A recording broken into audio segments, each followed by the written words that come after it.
Hola a todos, ¿qué tal? Bienvenidos a un nuevo vídeo. Mi nombre es Laura Ferro y aquí os traigo esta segunda entrega de la serie de vídeos que he llamado Despiertos, Despertad. Antes de adentrarnos en el tema que traigo hoy, que es cuanto menos desconcertante, me gustaría comentaros alguna cosita que voy a hacer siempre al principio de cada vídeo, ¿no? Pequeños recordatorios que considero muy importantes para poder transmitir este mensaje y que llegue a vosotros lo más fielmente posible a la intención desde donde yo los emito, ¿no? Primero, invitar a quien llegue a este vídeo, que le haya llegado por cualquier medio, ¿no? Invitar a que vea, si quiere después de terminarlo, pero que vaya al primero, porque en el vídeo introductorio, en el que llamé Atrapados en la espiritualidad, ahí en ese vídeo cuento un poquito, bueno, por qué he llegado hasta aquí, qué he desmontado en mi vida a raíz de que llegara la sabiduría hiperbórea y la gnosis primigenia a mi vida, a mi interior, y sobre todo lo que me mueve en esta serie de vídeos no es compartir información que sea cotilleo para la mente, porque toda la información que hace falta para la liberación del espíritu aquí atrapado está en los libros de Luis Felipe Moyano, que ya compartí en el primer vídeo y tenéis los enlaces debajo del vídeo primero. Por tanto, la fuente primigenia que activa la gnosis que está en nosotros son estos libros, son una mera herramienta que tampoco conviene que nos quedemos atrapados en ellos, ¿no? Endiosándolos, pero sí reconocer que tienen la capacidad de hacer una transmutación interna en nosotros para despertar a nuestro espíritu y orientarlo. Entonces la gnosis, ya hablaré en el vídeo cuarto sobre la gnosis verdadera y en qué consiste. La gnosis no es un conocimiento que te dan, que te transmiten. Por tanto, estos vídeos no pretendo que sean tomados en absoluto como una sustitución de la lectura. En este mercado de chiringuito espiritual en el que estamos, nos encanta que nos resuman las cosas, que sean vídeos muy cortitos, que nos den mucha información y que entremos en el cotilleo de, ay, pues fíjate tú, ¿quién es Sanat Kumara? Pues yo creía, sí, entonces no quiero entrar ahí. Las revelaciones que ocurren en el interior leyendo el libro de Belicena Vilca y los fundamentos de la sabiduría hiperbórea son, digamos, informaciones que ya están en nosotros como espíritus, pero como estamos desorientados no las tenemos presentes en la conciencia. Entonces los libros lo traen, ¿no? Nos lo ponen delante. Y si yo en estos vídeos voy a hablar de algunos temas en concreto que sí que están más desarrollados en los libros, no es con la intención de que sean, como dije antes, sustituto de la lectura individual y privada que cada uno debería hacer, ¿no? Sino que todo lo que comparto aquí es para darle un contexto, para que se pueda entender, que podamos comprender el grado de engaño y de desorientación que tenemos todos los que estamos en el mundo de la espiritualidad, de la nueva era, de la nueva tierra, de la era de Acuario, de la quinta dimensión. Por tanto, cada vídeo, cada tema que toque, va a ser siempre enfocado a que podamos desmontar juntos este chiringuito, y no lo digo con desprecio, ni con prepotencia, ni con burla, pero sí con mucha contundencia, porque como los que habéis visto mi primer vídeo ya comprobasteis, yo vengo de ahí, igual que vosotros, yo he estado hasta aquí, metida en toda esta película, ¿no? Y bueno, he renunciado a mi trabajo como terapeuta, a mi camino de 18 años de formaciones, de cursos, de maestros ascendidos, de delfines, de todo, y aquí estoy, a compartir pequeños toques que por supuesto están desarrollados, escritos y bajados, digamos, divinamente por Luis Felipe Moyano para la humanidad, y esa es la fuente a la que debemos ir. Yo me considero una humilde mensajera de pequeñas perlas que él desarrolla y que yo voy a utilizar solamente para poder detonar desde dentro toda la falacia, la falsedad y el engaño de este mundo espiritual que creemos que nos está liberando, que creemos que nos está ayudando a liberar a otros y que en realidad está perpetuando el atrapamiento de nuestro espíritu. Bueno, pues vamos a meternos de cabeza en el tema que traigo hoy. Digamos que lo primero que uno descubre, como ya comenté en el vídeo anterior, cuando empieza a leer los libros de Luis Felipe, ¿no? y se adentra en la información, que no es una información, repito, para la mente, es una certeza, una verdad que se activa en la sangre, ¿no? Más allá de la lógica y la razón. Lo primero que uno descubre es que el Dios que nos han contado, bueno, compasivo, no es tal. Y que el Dios que ha creado todo este universo material no es el Dios, digamos, original, que podemos decir está en el mundo más allá de las estrellas, el mundo de Hiperbórea, ¿no? De donde procedemos los que somos espíritus y que estamos aquí atrapados, ¿no? Sin saberlo. Entonces he llamado a este vídeo Dios es un impostor. Una afirmación muy dura, seguramente a muchos os rechine, ¿no? Y primero decir que yo no tengo una formación católica ni a nivel familiar ni educativo, de forma que para mí hasta hace poco hablar de Dios siempre me ha rechinado y he preferido conceptos como, bueno, energía universal, conciencia cósmica, la fuente. Pero el descubrimiento también que he hecho recientemente es que todo hace referencia a lo mismo. La primera parte del vídeo va a estar dedicada a investigar, a compartir el descubrimiento de quién es Dios realmente, ¿no? Y la segunda parte, más cortita, vamos a hablar de este Dios, demiurgo, en contraposición al incognoscible, que, bueno, ya iréis viendo la diferencia, ¿no? En qué consiste. Dentro del primer apartado voy a hablar primero de que Dios es un impostor. En segundo lugar, me detendré a compartir el descubrimiento de que Dios es un imitador envidioso. Para terminar con un tercer planteamiento, Dios es un psicópata narcisista, ¿vale? Bueno, probablemente nuestra estructura cultural ahora esté temblando y esté enfadada y esté diciendo a la defensiva que me está contando esta, ¿no? Totalmente comprensible. Todo lo que nos saque de la zona de confort, que nos da seguridad, nos da descanso, nos da calor al corazón, pues nos cuesta, ¿no? Pero creo que la situación mundial requiere que realmente nos alineemos con la verdad, por muy dura y por muy penosa que pueda resultar a ratos, ¿no? Podemos preguntarnos qué queremos seguir sosteniendo las estructuras culturales, sociales, emocionales que nos dan estabilidad, o realmente queremos salir de este juego, ¿no? Y la salida no es cómoda, no es fácil, pero sí es posible, ¿no? Y eso es lo que viene a transmitirnos la sabiduría hiperbórea.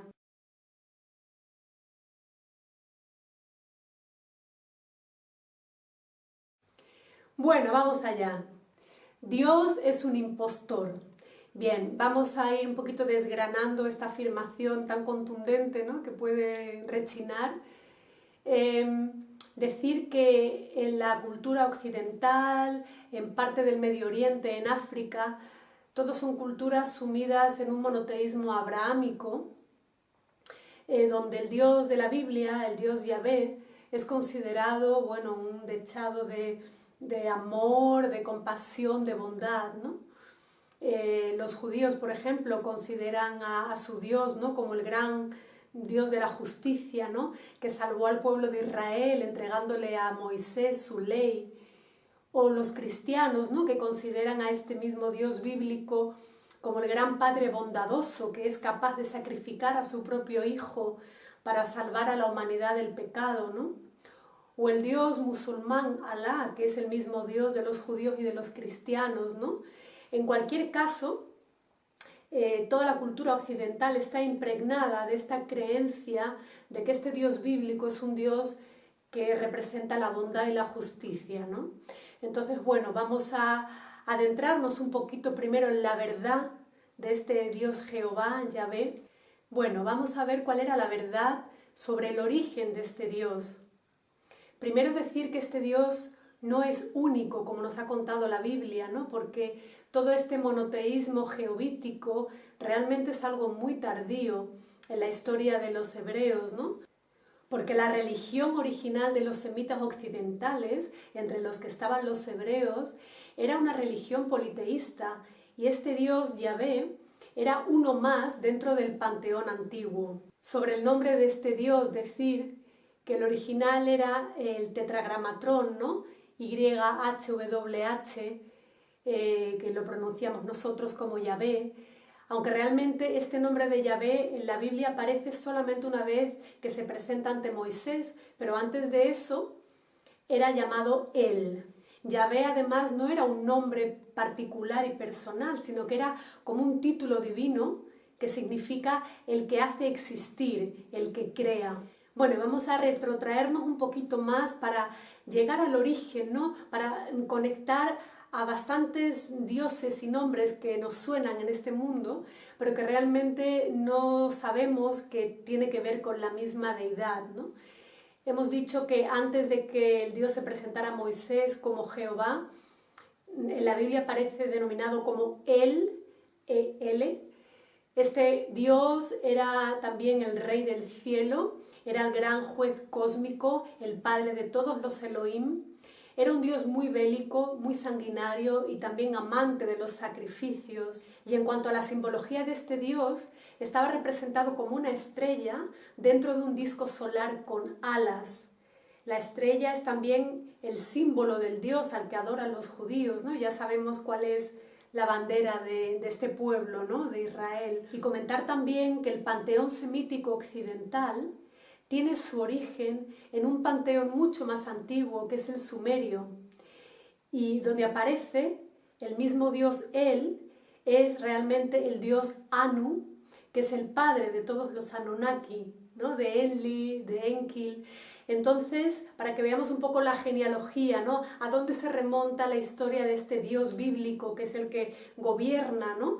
No solamente este mundo de la creación, sino que, bueno, es la aspiración de todo el mundo espiritual, de Oriente a Occidente, da igual la cultura, da igual el nombre que tenga el Dios, es la misma deidad. Y tenemos que comprender que este Yahvé proviene de Él, y este Él, que era como el dios semítico prebíblico, proviene a su vez de Anu, que era este dios sumerio. En los tres casos también eran el dios de la agricultura y de la cosecha. En los tres casos era como el rey del cielo, el juez cósmico, y era un dios belicista, sanguinario, invasor. Y para cerrar este pequeño viaje cortito sobre el origen de este dios, comentar que lo que en la cultura, digamos, más oriental, ¿no? Era este dios Anu, sumerio, que luego fue Él. En la cultura mediterránea descubrimos que este dios sanguinario, el jefe del panteón de los dioses, es lo que corresponde en la cultura griega a Cronos, y en la cultura romana al dios tan déspota y tan sanguinario que es Saturno, ¿no? Entonces, bueno, descubrimos que él, ¿no? Este dios, o Anu, da igual, es lo mismo, corresponde a Cronos, ¿no? Cronos era el titán más potente, el que usurpa el trono, ¿no? El que se come a sus hijos. Entonces, bueno, tenemos que ir viendo que este Cronos era el señor del tiempo, ¿no? Saturno, que corresponde al anciano de los días, ¿no? Del que nos habla la Biblia. Y la verdad a la que nos lleva esto es que los hebreos son el pueblo de Saturno y que el judaísmo es un culto satúrnico. Al principio de su historia, ellos adoraban a este Dios y lo tenían totalmente público, no había ningún problema, pero a raíz del siglo VI, cuando los judíos son exiliados en Babilonia, empiezan a ocultar el verdadero Dios al que ellos hacían alabanza y culto, ¿no? A este Saturno.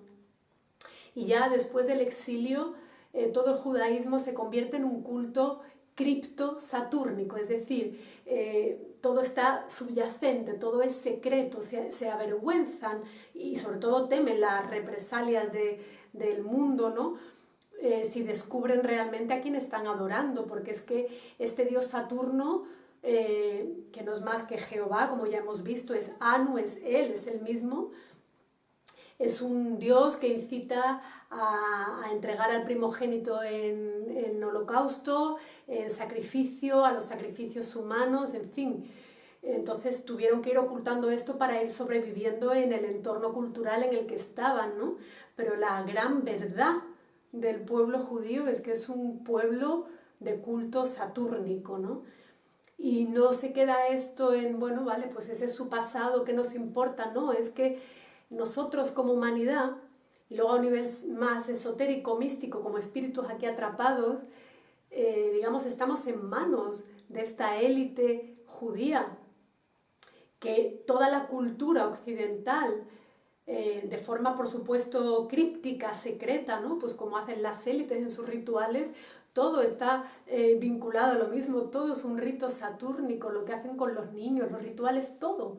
Entonces, está bien saber el origen, porque creemos que, bueno, estos seres son unos enfermos, unos psicópatas, ¿no? O unos vienen de otro plano, arcontes, da igual. No, pero es que la esencia del culto que hacemos incluso en el mundo de la nueva era, de la espiritualidad, inocentemente con nuestros rituales y la unión con la fuente, es que ese es el tema tan grave y por eso lo quiero conectar siempre con las prácticas en las que estamos, ¿no?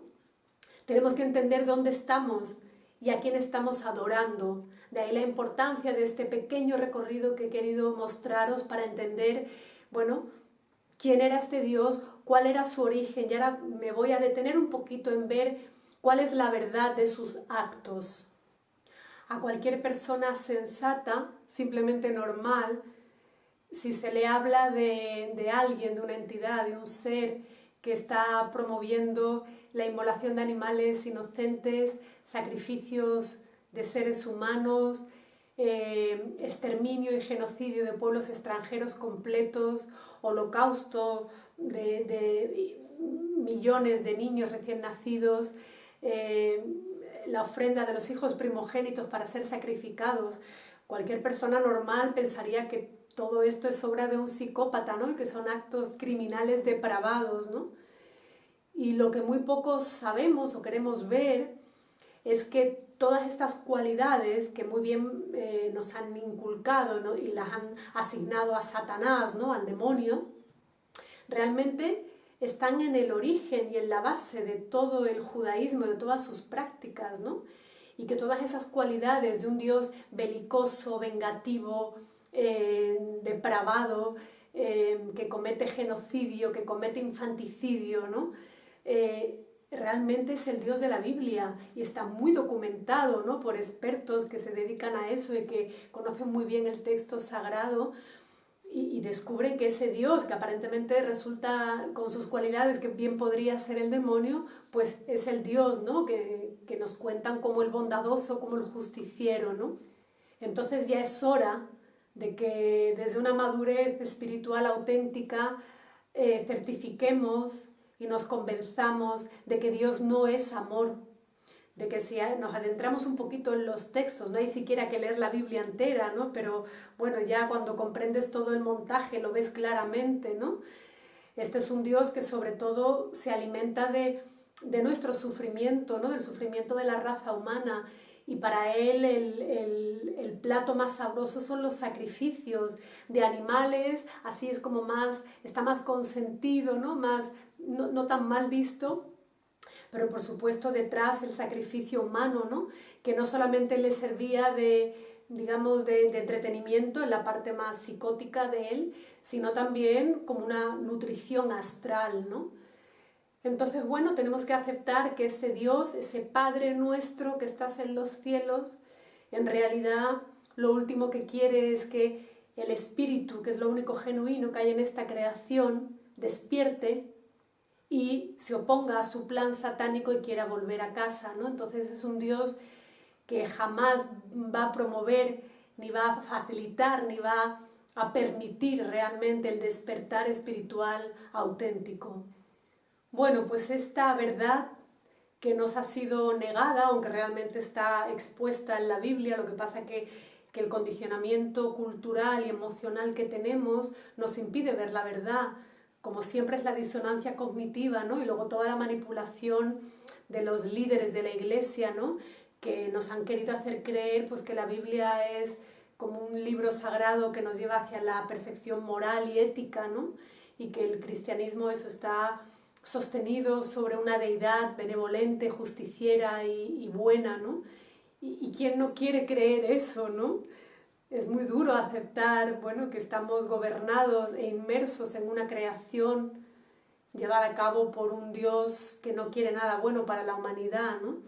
Entonces, bueno, pues la Iglesia se encarga de leer solamente los versículos donde no aparecen las brutalidades que Yahvé promueve y que impone, ¿no? a su pueblo. Entonces, bueno, todo está muy sesgado y los que realmente se engañan, bien sean líderes religiosos, todos los apologistas de la Iglesia que defienden a su Dios misántropo, se están engañando a sí mismos y por supuesto, bueno, están engañando a la humanidad y a los fieles, ¿no? que realmente confían en ellos. Y la pregunta es, ¿la verdad de este Dios qué pasa? ¿Que nunca nadie la ha sabido? Y no es así, ¿no?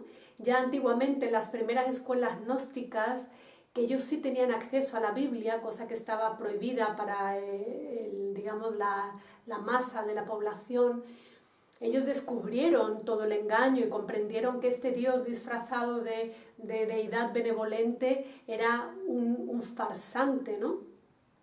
Que estaba invirtiendo todos los símbolos, mostrando a la serpiente como la mala de la película, cuando la serpiente es la simbología de la gnosis, ¿no? Esa manzana que le dan a Adán y a Eva no es más que la gnosis del conocimiento, es decir, es el conocimiento del origen espiritual como seres hiperbóreos atrapados aquí en esta creación, ¿no? Entonces estos gnósticos comprenden todo esto, pero bueno, hasta ahí ellos no tienen la potestad ni la capacidad de transmitir esta verdad, ¿no? Y luego, mucho más adelante, por ejemplo, en la época renacentista, sí que fueron muchos ilustrados, ¿no? Intelectuales, artistas, filósofos, que cuestionaron, ¿no? toda la maldad, toda la crueldad, toda la imposición de este Dios, ¿no?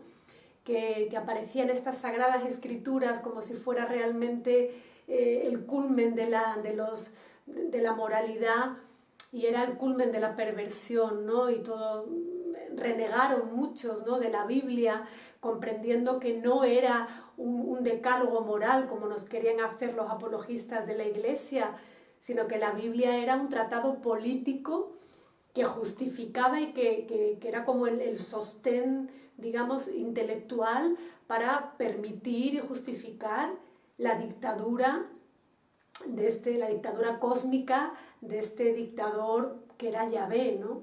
Y hoy en día, si bien es bastante conocido y aceptado que el Dios del Antiguo Testamento era este Dios malo, digamos, ¿no? malo con la humanidad y vengador y sacrificador y demás, es verdad que son pocos los creyentes que tienen la valentía, de alguna manera, de cuestionar su propia fe y de adentrarse en la verdad del Dios que están adorando, ¿no?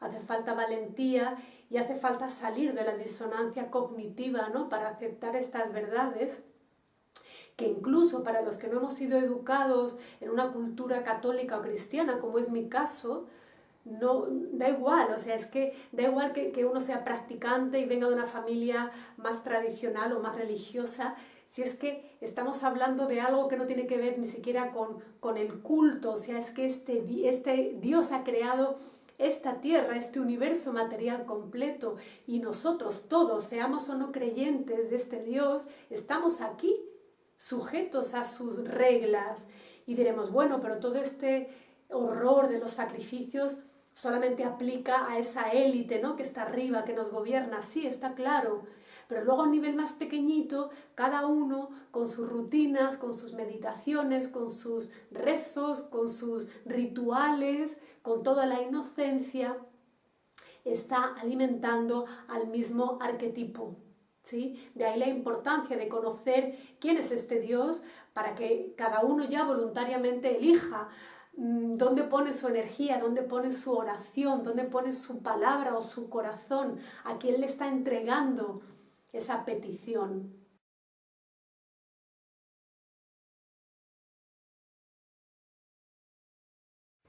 Bueno, pues aquí acaba el apartado en el que estábamos hablando de que Dios es un impostor. Me voy a adentrar ahora en el segundo, que he llamado Dios es un imitador envidioso. Y que quede claro que esto no es un juego en el que yo me ponga a insultar a Dios porque estoy resentida, porque he descubierto que estoy atrapada, mi espíritu, no. No es...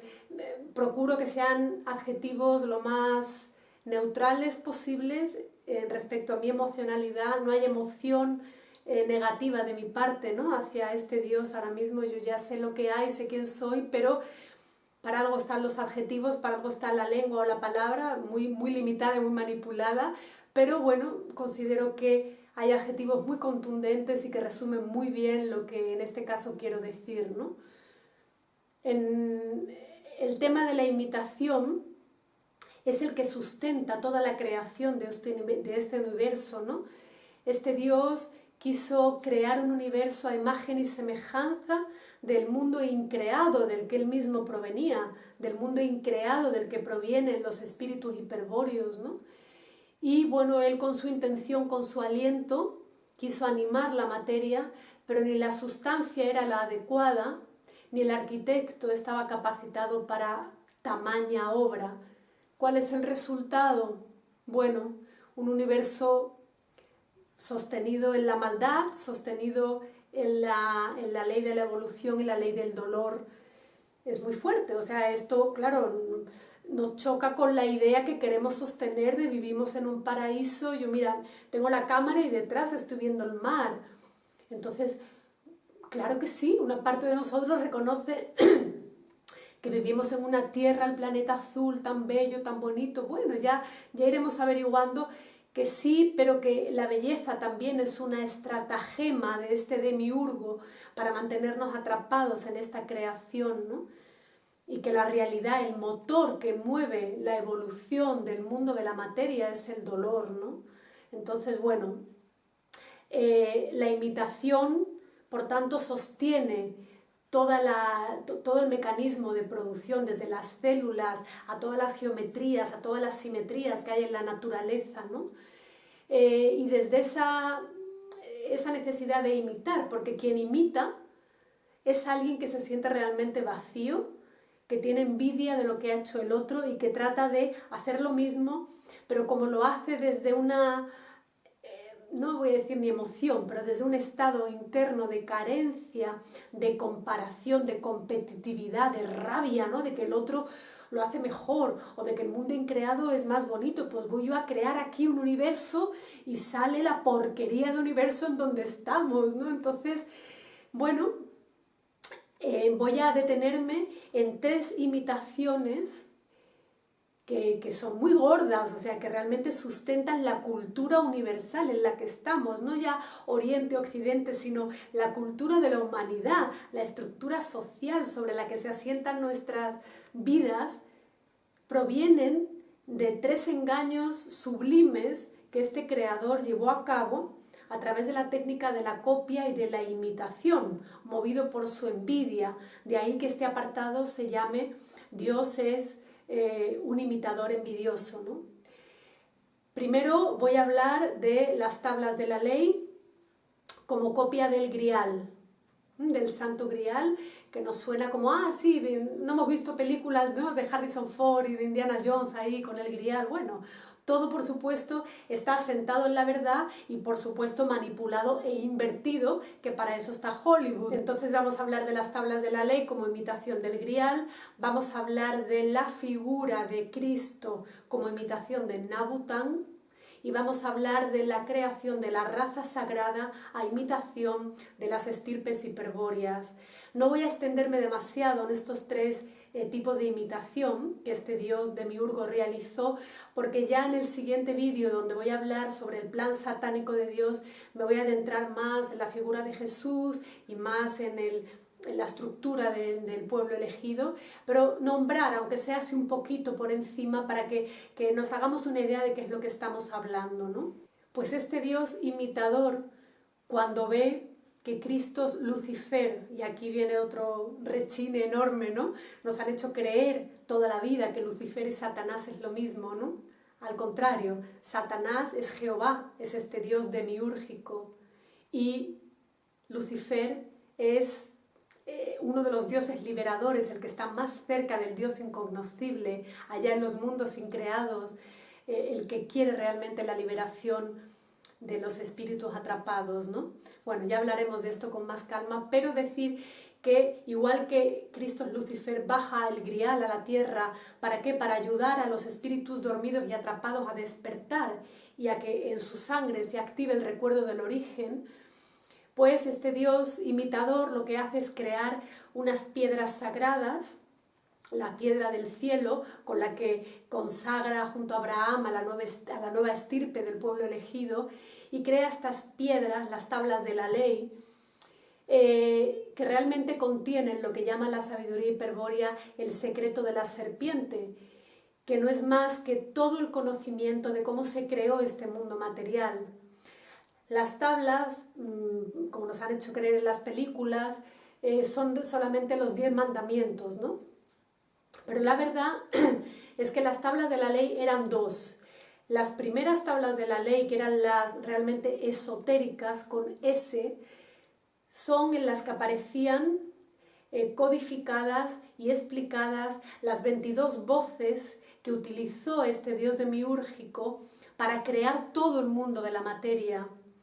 Junto a las 22 voces y sonidos originarios aparecen en estas primeras tablas los 10 aspectos o sefirot, ¿no?, que aparecen en el árbol de la Cábala, que no son más que las representaciones encarnadas en la tierra que tomó este Dios cuando quiso realmente llevar a cabo su creación, ¿no? Esto es lo que se llama, lo que se conoce como los 32 caminos del Uno, ¿no? Entonces, estas primeras tablas esotéricas solamente, por supuesto, eran accesibles para los sacerdotes más elegidos, ¿no? Y luego crearon la historia de las segundas tablas, que son lo que conocemos como los 10 mandamientos, ¿no?, que es un decálogo moral y es simplemente un tenue reflejo de los 10 aspectos o sefirot que aparecían en las tablas originarias, ¿no? Entonces, este dios crea estas tablas y toda la mitología alrededor de ellas, que son enterradas por el rey Salomón bajo el templo y están enterradas bajo tierra 21 siglos hasta que en la Edad Media son sacadas, ya eso lo cuentan también en el libro de Belicena Vilca. Y la intención de estas tablas eran el servir de asiento metafísico a la creación de la nueva raza elegida, ¿no?, igual que el grial sostenía de alguna manera la estirpe hiperbórea, ¿no? La gran diferencia es que el grial viene del pasado, del origen, para ayudar a los espíritus dormidos a despertar. En cambio, las tablas de la ley están siempre enfocadas al futuro, porque hablan del plan de la creación, y el plan de la creación, que ya veremos en otro vídeo, está sostenido sobre la ley de la evolución del futuro, ¿no? El grial, como ya he comentado, entonces tenía la intención de ayudar y de asistir a los espíritus para ayudarles y orientarles hacia su liberación. En cambio, las tablas de la ley tenían la intención de ofrecer, era un instrumento de poder y de dominación, ¿no?, porque quien poseía el secreto de la serpiente, quien tenía acceso a la cábala acústica, ¿no?, de todas estas primeras tablas, donde aparece cómo Dios creó el universo, tenía en sus manos la llave de la creación, ¿no? Entonces, bueno, el grial es para liberar al espíritu y las tablas de la ley es para enseñar a los elegidos la manera de seguir perpetuando este mundo material y la manera de seguir atrapando a los espíritus en esta realidad creada, ¿no? El grial, por tanto, tiene una influencia individual y espiritual, en tanto que las tablas de la ley tienen una influencia más enfocada en lo material y en lo colectivo. Muy bien, pues vamos a ver ahora cuál sería la segunda gran imitación que ha creado este Dios demiúrgico, ¿no? El primero hemos visto el tratar de copiar, ¿no?, la funcionalidad y la belleza o la intención sacra del grial a través de las tablas de la ley. Ya hemos visto cómo la intención es bien distinta y, bueno, cómo es una copia totalmente indigna, ¿no?, de la sacralidad y de la potencia vinculada a la verdad que tenía el grial, ¿no? Ahora vamos a ver la segunda gran imitación, que es la de haber creado todo el mito de Jesús, Cristo, cuando en realidad, tal como cuenta la sabiduría hiperbórea, estaba imitando a Nabután, la historia de Nabután. Ya hablaré en otro vídeo, ¿no?, más tranquilamente sobre la figura de Jesús y cómo todavía, bueno, quién es realmente, ¿no? Aquí solamente quiero hablar de la comparación entre Nabután y el mito de Jesús. Aquí nos van a rechinar de nuevo un montón de cosas. Yo no trato de convencer a nadie de nada, ni de venderle la verdad a nadie. Yo, que nunca había oído esto, cuando lo leí, comprendí lo que es leer con la sangre, que es de la manera en la que hay que leer estos textos, no con la mente que va siempre a hacer disociaciones y juicios y rechazos de la información, sino hay que dejar que la sangre, que no es más que el espíritu recordando su origen, activando su gnosis, sea quien lea esta información. Y yo, por mi parte, tengo una sensación absoluta de certeza que es intransferible, por tanto no lo hago para convencer a nadie. Yo os comparto mi visión, os comparto lo que sostiene la sabiduría hiperbórea y los libros de Luis Felipe Moyano, y luego que vuestro espíritu, si tiene que resonar y que despertar por esta información, que así sea, eso ya camino de cada cual, ¿no? Bueno, ya era sospechoso que el culto de Jesús Cristo primero se desarrollara a partir de que el emperador Constantino acepta el cristianismo como la religión oficial del Estado y la equipara a todos los cultos paganos, ¿no?, que prevalecían en el Imperio Romano en esa época, ¿no? Pero ya es sospechoso que todo este culto a Jesús provenga del país de Canaán, de donde realmente provienen los golem, que ya hablaremos de ellos, de quiénes son, ¿no? Y bueno, no era más al final, parece ser, que una gran conspiración urdida por la fraternidad blanca, ¿no?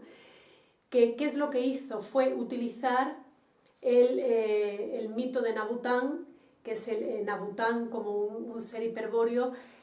Él era un dios visto desde la tierra, ¿no? La historia de Nabután se remonta, ¿no?, a la época de la Atlántida, cuando de las distintas razas, la amarilla, la roja, la morena, la blanca, las que estaban en la Atlántida, la que realmente tenía el potencial de despertar a la verdad del espíritu era la raza blanca, ¿no?, que era la que estaba alineada con los espíritus hiperbóreos.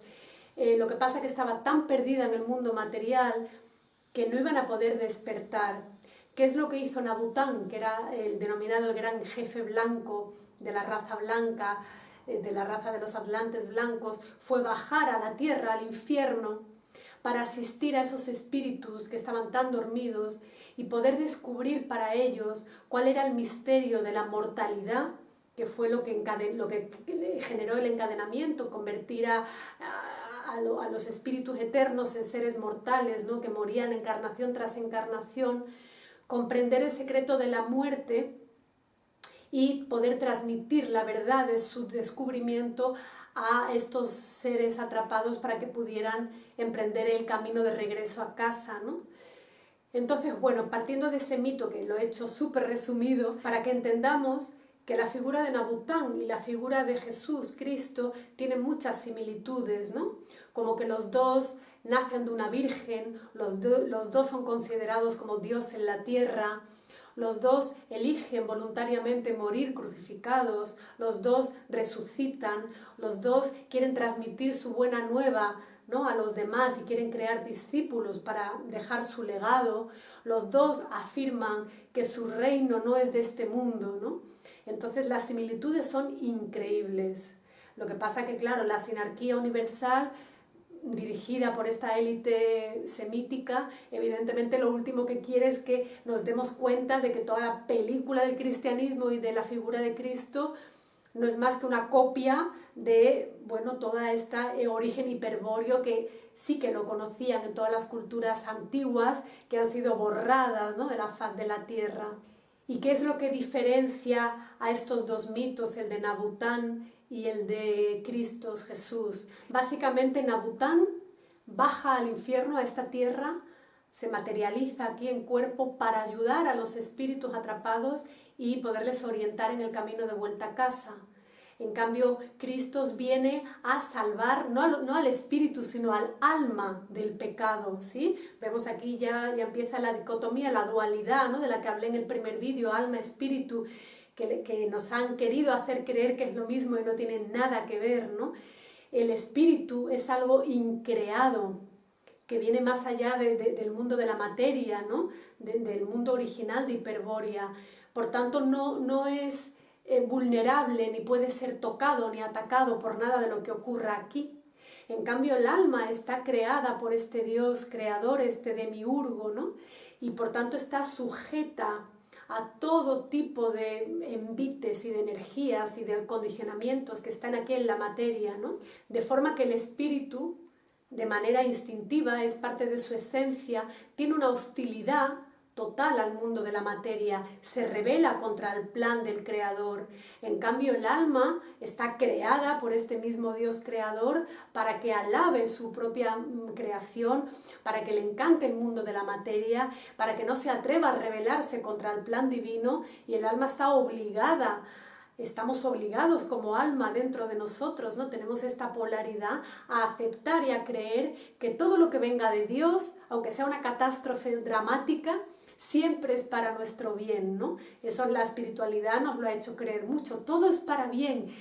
Yo me entrego al plan divino. Dios sabe lo que hace. Bueno, pues ya vamos viendo que las cosas no son como parecen, ¿no? El único propósito que persigue y que le mueve al espíritu es el poder abandonar este universo material y volver al mundo del incognoscible.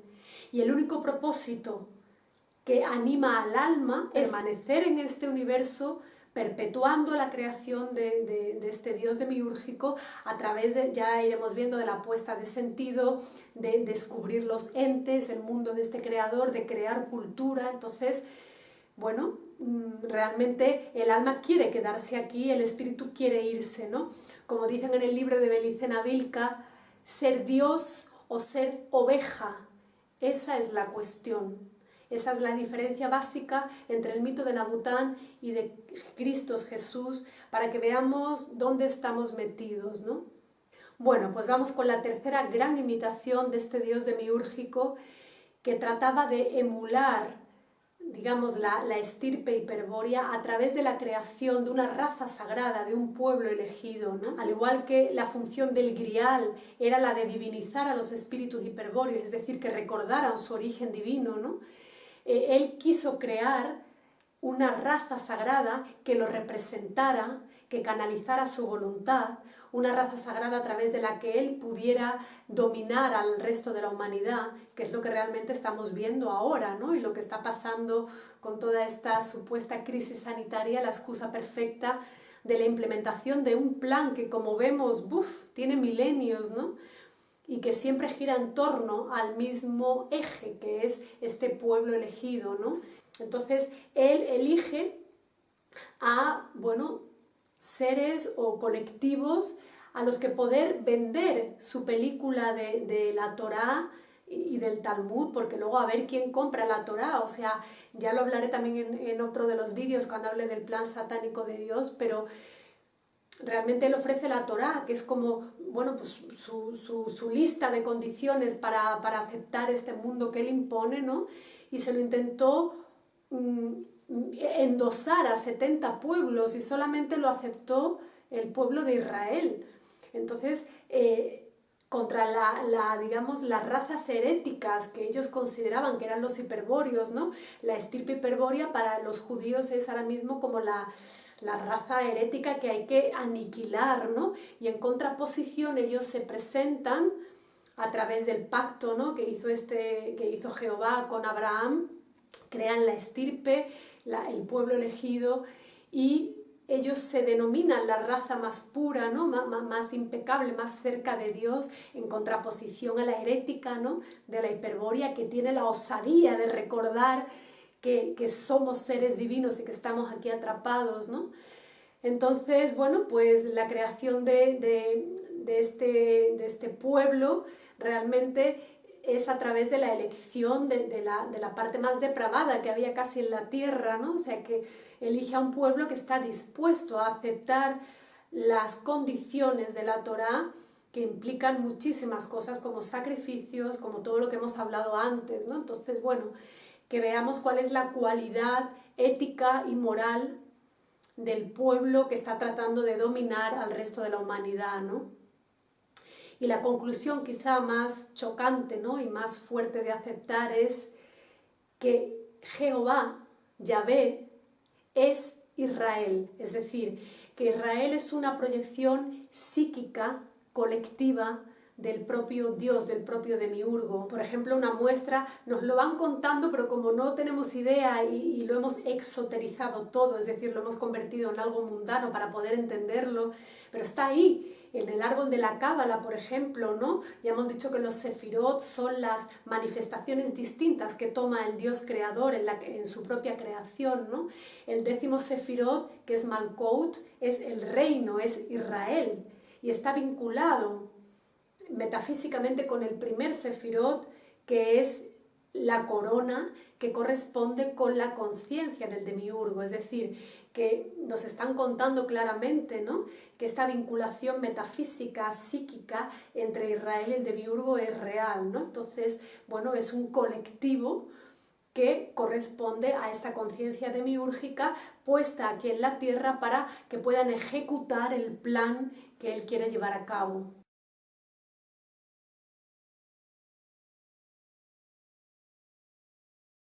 Bueno, pues llegamos al tercer apartado de esta gran pregunta de quién es Dios, ¿no? Ya hemos visto, Dios es un impostor, Dios es un imitador envidioso. Ahora vamos a detenernos un poquito a ver que Dios realmente es un psicópata narcisista. Es una afirmación muy dura, pero bueno, probablemente al final de esta pequeña reflexión lo podamos ver de otra manera, ¿no? Tenemos que entender que cuando el demiurgo, ¿no?, el Dios creador, genera en la tierra, ¿no?, a ese animal hombre, a ese pasú, a ese hombre de Neandertal, al que dota de cuerpo y de alma, no tiene conciencia de sí mismo porque, bueno, no tiene la esfera de conciencia desarrollada, y por tanto la evolución, que es lo que mueve el mundo de la creación de este Dios, no puede darse de forma ágil, es una evolución muy lenta. De ahí que este Dios consintiera y indujera a esos sidas traidores, a esos dioses traidores, a encadenar a los espíritus a la materia, ¿no? Ya hablaremos de esto en otro vídeo. El caso es que el demiurgo necesita de nosotros para su existencia. Es decir, él ha creado un mundo, un universo material, que es la expansión de su propia conciencia, pero que él no puede tener ese feedback, de alguna manera que le haga expandir y ampliar su conciencia, si nosotros, que somos su creación, no validamos lo que él ha creado. Por eso, al atrapar a los espíritus en la materia, está permitiendo que ese animal hombre ya no es un animal hombre, se convierte en un hombre semidivino que tiene ese ancestro, esa parte ancestral también que viene de Hiperbórea, ese espíritu que permite descubrir el mundo del Creador, admirarlo y de alguna manera validar de esa forma la creación y por tanto al propio Creador. De manera que el Creador nos necesita para tener su propia autoconsciencia y para poder llevar a cabo el desarrollo de su propia conciencia.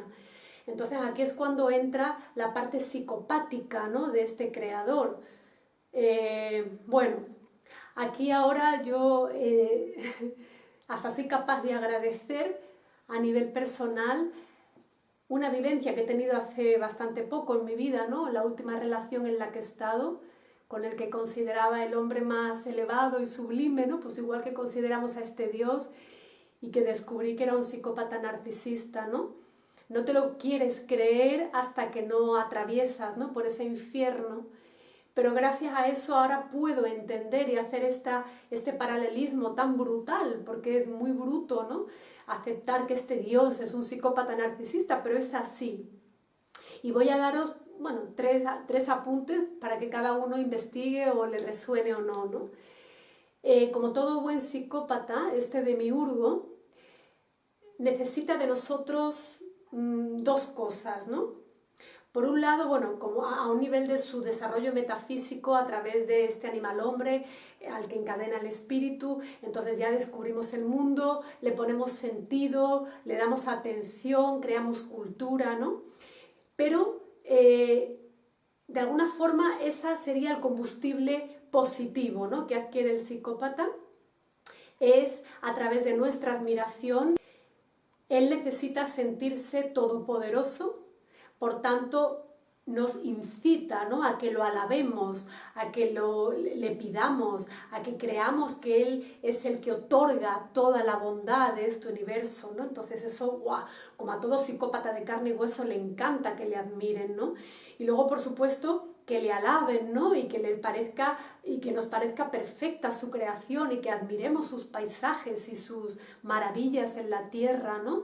Entonces, igual que el psicópata de carne y hueso, eso, su ego y su sensación que al final toda esta necesidad de combustible, ¿no?, toda esta parasitación que hacen los psicópatas no proviene más que de una carencia brutal, más que de un vacío cósmico enorme, ¿no?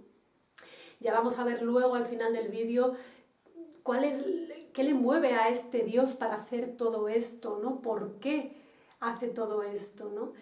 Pero ahora, para seguir con lo del tema del Dios psicópata narcisista, ¿no?, toma su combustible positivo a través de nuestra admiración, de la puesta de sentido que hacemos en el mundo, de que nos encante su creación, pero lo que es más duro de admitir es que los psicópatas, donde más alimento obtienen, es del combustible negativo. No de que la víctima, digamos, le admire y le alabe y le obedezca, sino a través del sufrimiento de la víctima es como se nutre y se empodera realmente todo psicópata, ¿no? Entonces va a empezar a generar situaciones donde la persona sufra, ¿no? Y uno de los descubrimientos más chocantes para mí en este camino que llevo recorrido con la sabiduría hiperbórea es descubrir que el motor de la creación, que el impulso de la evolución es el dolor de la humanidad. Y esto es muy duro. O sea, porque creemos que el mundo está fatal, pero va a mejorar y que el ser humano es bueno. Claro que sí, como espíritu, el espíritu es puro, es honorable, ¿no? Jamás haría daño a nadie, ¿no? Pero las almas, que son las que nos mueven en este juego Matrix, las almas son la representación del demiurgo. Y aquí estamos movidos únicamente por el dolor.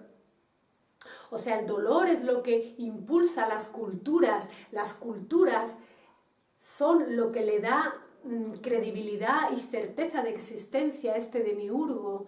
Entonces, la conclusión es que el motor de la creación es nuestro dolor. Por tanto, es totalmente ingenuo creer que la situación va a mejorar, y esto es muy duro, porque entonces, ¿qué nos queda? Bueno, pues nos queda liberarnos, ¿no? Pero creer que esto va a mejorar va en contra del propio plan de Dios, es decir, cuanto más evolucionen las culturas, más escrito está que el sufrimiento aumente. Entonces ese sufrimiento es combustible de este Dios, por tanto Él no va a hacer nada por salvarnos, ya podemos pedirle, fijaos qué inocencia, ¿no? Como nos han contado que es un Dios bueno, vamos a ir, por favor, ayúdame, que lo estoy pasando muy mal, échame una mano. Y Él está frotándose las manos, te hace creer que Él es tu Padre bondadoso que te va a ayudar, y lo que está es como un vampiro nutriéndose de tu dolor. Y es así. Entonces, wow, descubrir esto es muy fuerte. Entonces, claramente, ya lo dijo él, ¿no? El ser humano está creado a mi imagen y semejanza. Por eso hay tantos psicópatas, ¿no?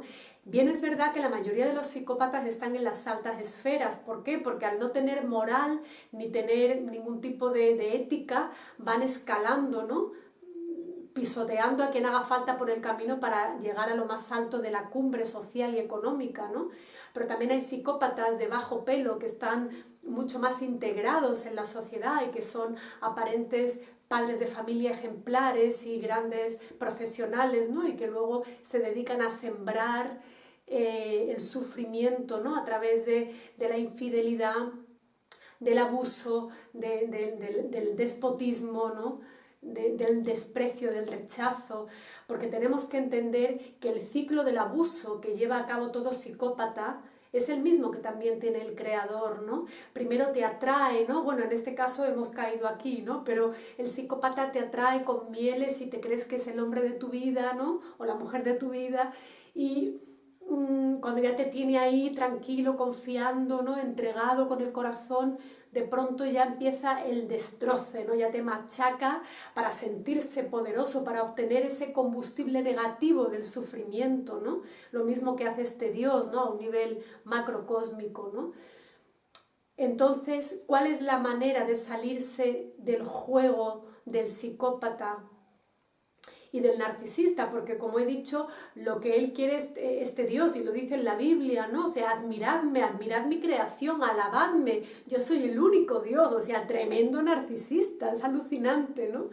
Que no lo hayamos visto hasta ahora, yo por lo menos, ¿no?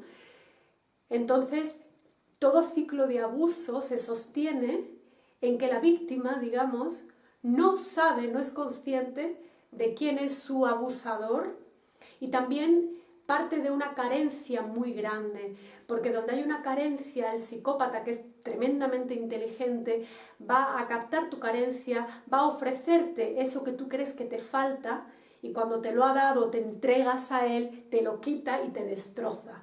Y luego, como buen psicópata, hace lo que llaman el hoovering, que es trata de recuperarte, ¿no? Igual que un psicópata de carne y hueso, un narcisista, este Dios creador no quiere perdernos, o sea, nos machaca, nos destroza, nos hace sufrir, se nutre, pero luego, ¡ay!, nos embeleza con un paisaje, con un amor romántico, con una promesa de éxito, cualquier cosa en el mundo material que nos haga reconciliarnos con nuestra propia vida, ¿no? Que es reflejo de su creación.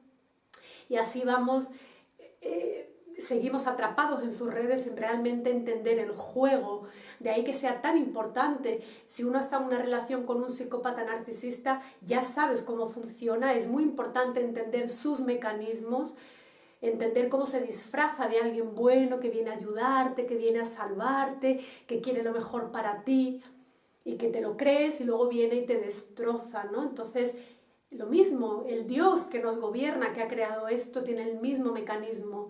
Y la única manera de que nosotros, como víctimas, por así decirlo, que yo no me estoy victimizando, en mi caso particular, he vivido esta experiencia, ya está, no voy a decir que la agradezco, porque si estamos agradeciendo la mierda del karma, estamos validando ese engaño que es el karma, que nos mantiene atados aquí a esta creación satánica. Pero bueno, lo acepto como parte de mi camino y recojo los regalos de empoderamiento que me ha traído esta situación. Pero es muy importante salir del ciclo del abuso. Y al igual que con un narcisista de carne y hueso, la salida es el contacto cero, porque ya hemos dicho, ¿qué es lo que más nutre a un psicópata? Tu atención, que te encante él, que le admires, que te encante lo que hace, que lo obedezcas, que seas sumisa, ¿no? Entonces, la única manera de romper con ese horror es contacto cero. Con una persona de carne y hueso se puede hacer, con el demiurgo no. ¿Por qué? Porque él está dentro de nosotros, representado en nuestra alma. Entonces tenemos a un psicópata narcisista dentro. Es muy fuerte reconocerlo y a la vez muy liberador, porque la parte de mí que yo misma decía, Dios mío, si es que es psicopática, es que me martirizo a mí misma y de mi propio sufrimiento me nutro. Yo no entendía ese mecanismo mío, ahora lo entiendo. No soy yo como espíritu puro, hiperbóreo, increado. Esa parte mía es la parte enferma, que es el alma, que es la representación de este Dios. Y la única manera externamente es pues no validar esta creación. No significa, ya hablaré más adelante de cómo aprender a vivir en esta creación mientras estemos vivos sin tener que ir escupiendo, por así decir, a las flores, ¿no? O renegando de la materia. No se trata de eso, pero sí de crear un contacto cero, de no reactividad emocional. Nuestro drama, nuestro dolor, ya hemos visto que nutre al psicópata de carne y hueso y nutre a este Dios psicopático también. Entonces, bueno, el camino que nos ofrece con las herramientas estratégicas, la sabiduría hiperbórea, es para aprender a vivir en esta creación sin tener que estar, digamos, en una actitud de guerra real, pero sí en una hostilidad constante hacia el mundo de la materia, una hostilidad que ya hablaré de ella, que no se trata de rabia, de enfado, sino, bueno, de una neutralidad total, de una frialdad hacia todo lo que ocurra, ¿no? Y eso no es algo que se consiga queriéndolo. Yo quiero salirme de esta red psicopática, porque estamos en una red psicopática a nivel social, económico, político, educativo, sanitario, o sea, es lo mismo, ¿no? El demiurgo está en todas las partes, en todos los estratos de la pirámide, es él manifestado, ¿no? A través de nuestras almas. Entonces, bueno, se trata de aprender a gestionar estas dos fuerzas que tenemos dentro y a reconocer en todo momento que somos espíritu, ¿no? La salida de este juego, de este ciclo del abuso satánico, ¿no? Y del abuso psicopático es salir de la carencia, ¿no? Cuando permitimos que una persona de carne y hueso abuse de nosotros, ¿no? Y convertirnos en la nutrición de un psicópata sin saberlo, sin darnos cuenta, es porque traemos una carencia emocional muy grande, afectiva, y volcamos en esa persona el ansia de amor, y esa persona, sabiendo que esa es tu carencia, te lo da, te lo quita, te manipula, te destroza, te suelta, te coge, ¿sí? Pues es lo mismo con el demiurgo. Estamos alabando a un Dios porque tenemos una carencia que no es más que la desconexión de nuestro espíritu, y estamos queriendo que un Dios de fuera venga a salvarnos, que nos ayude, que nos guíe, que nos provea de lo que necesitamos, ¿no? Porque estamos en carencia que no es más que el no recordar que somos espíritus. De ahí la importancia de despertar, porque a la vez que se te cae todo, cuando descubres todo esto, el espíritu se activa dentro y es el que te sostiene. Y desde esa autorreferencia constante, jamás, nunca, nadie, ningún psicópata, ningún narcisista podrá volver a aprovecharse de ti. Y tampoco estarás a expensas siquiera de este Dios demiurgo que nos gobierna desde fuera y que realmente nos gobierna desde dentro, que es lo más duro de gestionar, ¿no? Bueno, pues estamos ya llegando al final de este vídeo, donde voy a detenerme ahora a comentar brevemente un poquito la diferencia entre el demiurgo, que ya hemos visto en profundidad en estos minutos, y el incognoscible, ¿no? Que digamos, otra vez habrá quien diga, bueno, pero ya estamos con la dualidad, el Dios bueno, el Dios malo. Bueno, pero es que es así, o sea, estamos en una creación dual, creada por un creador. El incognoscible no está en la dualidad, él es esencia pura, ¿no? Pero en este juego sí tenemos que traerlos a los dos aquí al tablero para que entendamos realmente, ¿no? Que los dos están en nosotros, ¿no? Y que luego tenemos que hacer el camino realmente para que uno de ellos sea el que tome el comando, ¿no? Si así lo queremos, de nuestra vida, ¿no? Bueno, comentar que este Dios que hemos visto, ¿no? Con todas las características estas de ser, bueno, un impostor, un imitador, un envidioso, un psicópata, un narcisista, realmente para la sabiduría hiperbórea no es un Dios que exista de por sí. O sea, es una ilusión creada por él mismo, ¿no? Es una metacreación, una meta-ilusión, una ilusión dentro de una ilusión, ¿no? Porque él no tiene existencia plena, él ha perdido la conexión con su gnosis. Entonces, se ha convertido de alguna manera en un ordenador de la materia. Eso significa demiurgo, no tanto creador, porque para crear tiene que haber existencia. Y él no existe. Ahora comprenderemos mejor qué quiere decir esto, ¿no? Él es un ordenador de la materia, quiere decir que él, un ordenador como una máquina, o sea, él genera, ¿no? Construye, coloca, y como toda máquina no tiene autonomía de existencia, depende o de la electricidad o de una pila, de una batería. ¿Y cuál es la batería de esta creación? Nosotros, los espíritus increados.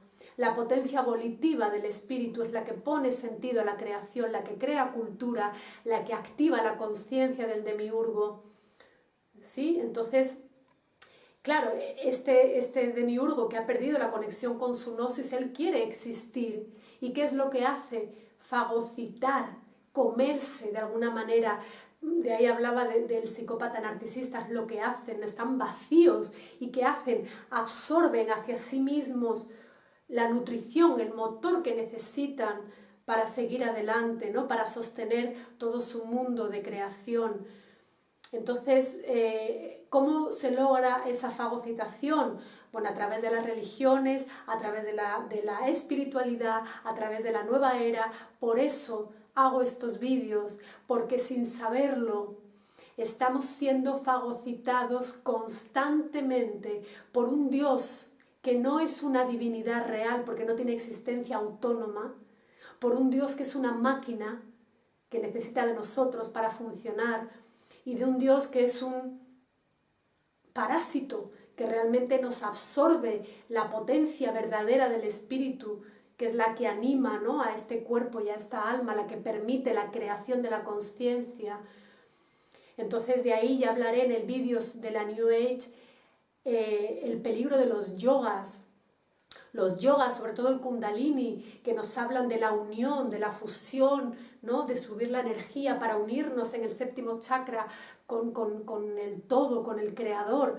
Esa es la fagocitación final. Qué pena de aquel espíritu que realmente haga esa fusión con el creador, porque ya jamás podrá volver al origen. O sea, imaginaos los yogas, wow, la función que tienen es muy gordo, muy gordo. Por eso hago estos vídeos, como decía, porque estamos todos participando a un nivel pequeñito, cada uno en su casa, en su ciudad, en su comunidad, con lo mejor que puede, ¿no?, con total ignorancia e inconsciencia de lo que estamos haciendo de verdad, ¿no? Así que, bueno, ya hablaremos de lo que implica yo no, solo tú, me uno a ti, hágase tu voluntad. Pues fantástico, estamos entregando nuestro espíritu a este creador para que lo fagocite, lo cancele y no pueda jamás despertar del engaño ni regresar a casa. Y lo más gracioso, lo más triste, depende, es que este Dios no solamente nos engaña, sino que se engaña a sí mismo. Él es víctima, a su vez, de su propia creación, de su propia ilusión. O sea, él quiere existir, pero no puede, porque está desconectado de la fuente. Por eso ha creado esta porquería de universo, ¿no? Y entonces se trata de nutrirse de los espíritus puros, ¿no?, realmente para tener una sensación de acción, que la acción es el ser, no es el existir. Por eso cuando en la espiritualidad decimos mi ser, no, el ser tiene que ver con el alma, con el demiurgo, es tu existencia, tu capacidad de crear realidad a través del existir, lo que está vinculado con el espíritu, ¿no? Y es importante esto porque creemos que el demiurgo o el dios con barbas está ahí arriba, ¿no?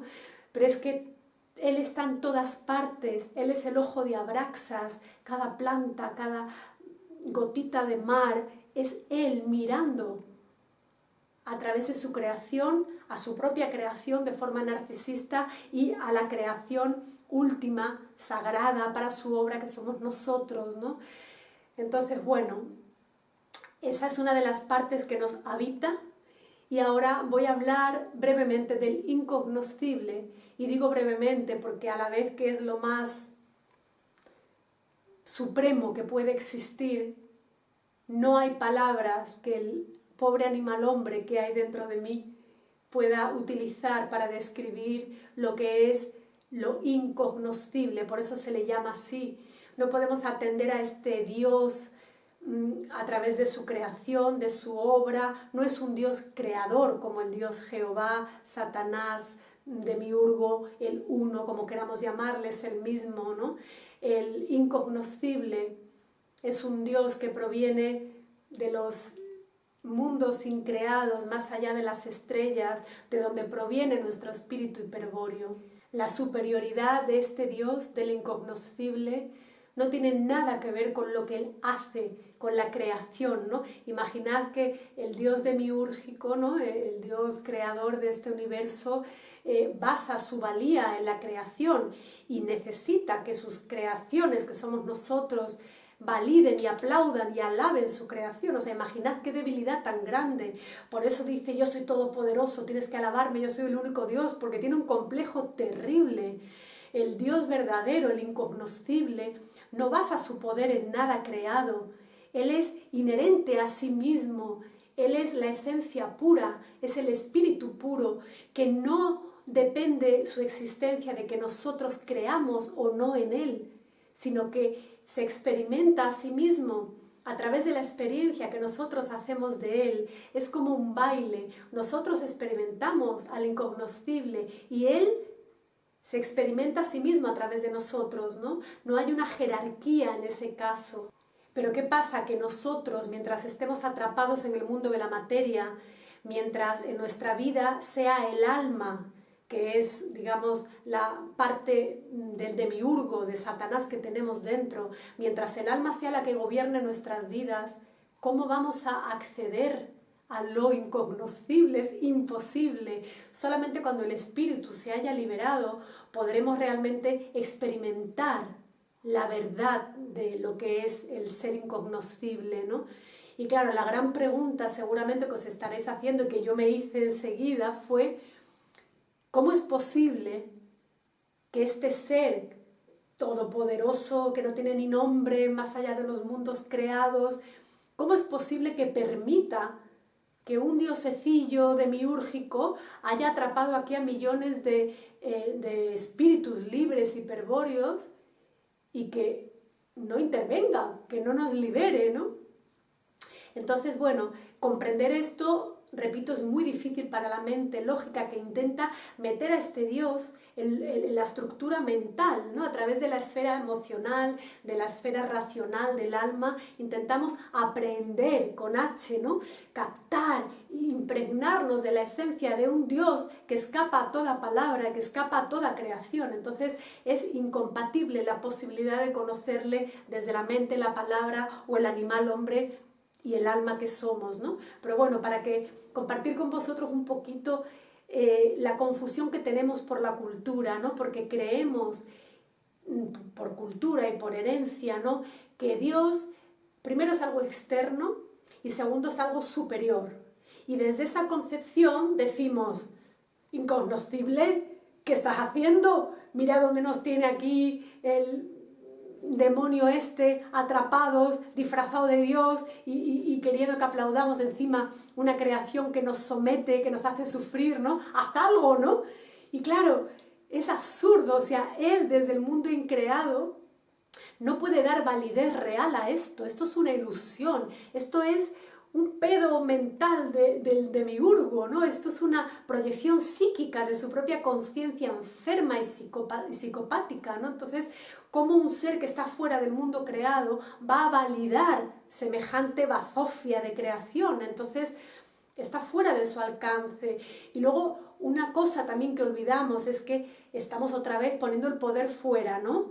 Aquí estamos fatal, hay un Dios superpoderoso, por favor, tú eres el que sabes cómo hacerlo. Y la buena noticia es que nuestro espíritu, que puede estar dormido o puede estar atrapado, puede estar desorientado, pero está en nosotros.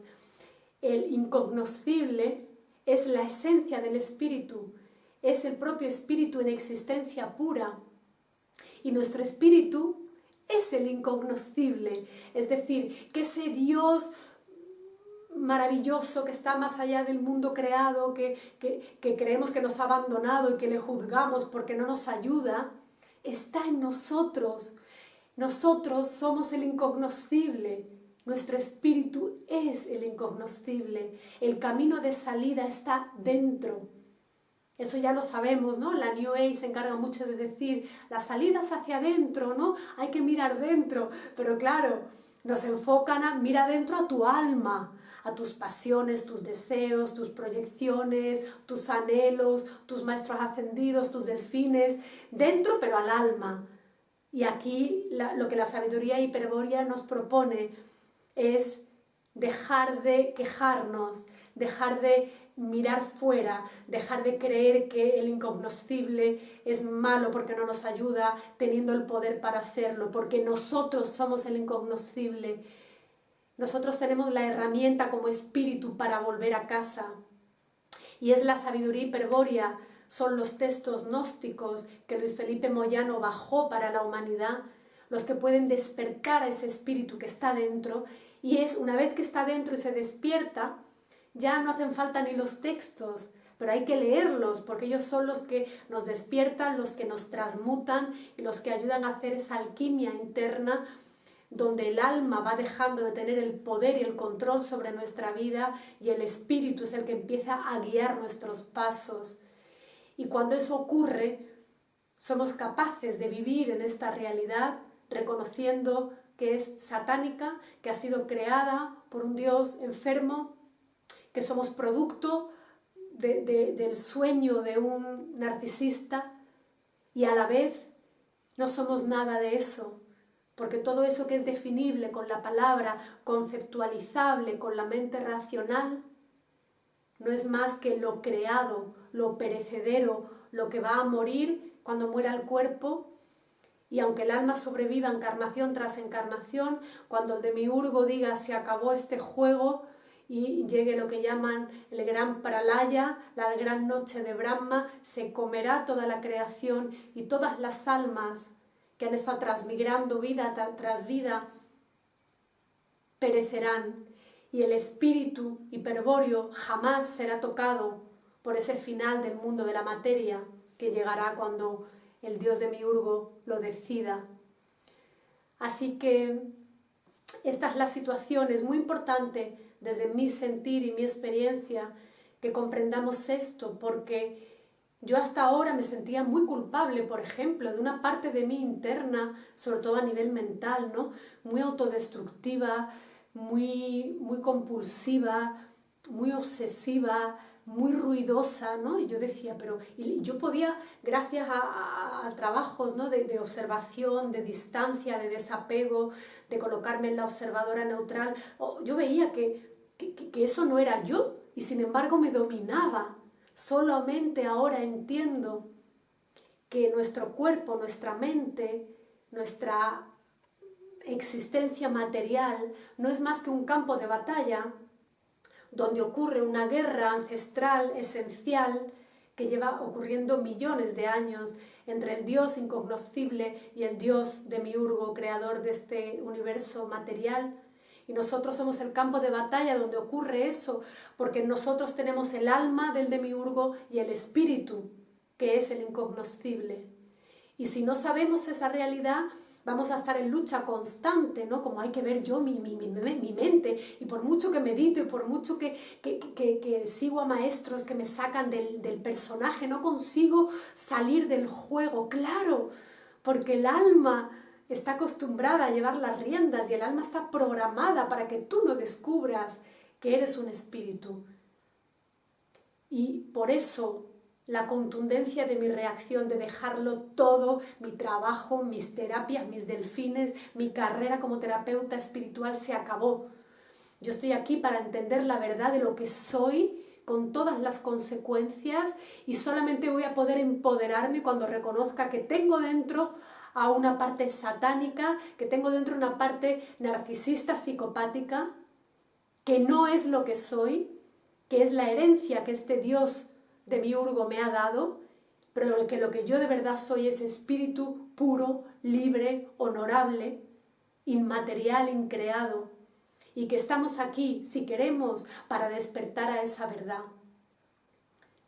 Estos libros, estos textos, despiertan la gnosis que ya hay en ti, que no es nada externo que nadie te dé, que no es nada externo que yo te pueda dar. Por eso te animo una vez más a que te metas en los libros, aunque cueste, aunque el alma va a luchar contra esa acción porque no quiere que estos libros no solamente te den información mental, para el cotilleo de la mente espiritual, no, sino que son libros, como ya he dicho, que te mutan, que te transmutan, que te alquimizan y que permiten que el espíritu corra el velo del maya, vea su situación, porque mientras sigamos jugando en el mundo de la espiritualidad, allá estamos liberados, yo ya sé quién soy, yo soy pleyadiana, yo soy delfínica, lo que quieras, estamos atrapados en el gran enredo del maya espiritual, ignorando la realidad de que tenemos un Satán dentro, pero que lo que de verdad somos seres incognoscibles, espíritus puros. Desde mi espíritu increado pongo punto final al vídeo de hoy. Si os apetece podéis suscribiros al canal, activar las notificaciones para que os llegue la información sobre los nuevos vídeos que vaya subiendo. En el próximo hablaré sobre el plan satánico de Dios, que es un tema más amplio y que he dividido en 2 vídeos para que sea un poquito más llevadero de recibir. Así que desde aquí os mando fuerza, os mando la potencia de la verdad que me anima, y a pesar de los miedos que nos asalten, de los temores a que se nos rompan las estructuras, de lo que creíamos seguro y que nos daba confort y nos daba orientación, apelo a la valentía que sé que hay en vosotros para que nos atrevamos a mirar la verdad de lo que hay, de lo que somos, la verdad del atrapamiento y sobre todo la verdad del poder inmenso, infinito que tenemos como espíritus, porque el espíritu que despierta ya nunca jamás teme nada, porque el espíritu tiene inherente la valentía y la verdad, y el espíritu que se ha liberado del maya, no necesariamente que haya llegado ya al origen, pero que se haya liberado del engaño, de ni siquiera saber que estaba atrapado, el espíritu que despierta es millones de veces más poderoso que el demiurgo. De ahí que toda la maquinaria universal, mundial, esté destinada a que no descubramos quién somos de verdad. Desde mi espíritu me despido, verdad, honor y fuerza para todos. Un beso y hasta pronto.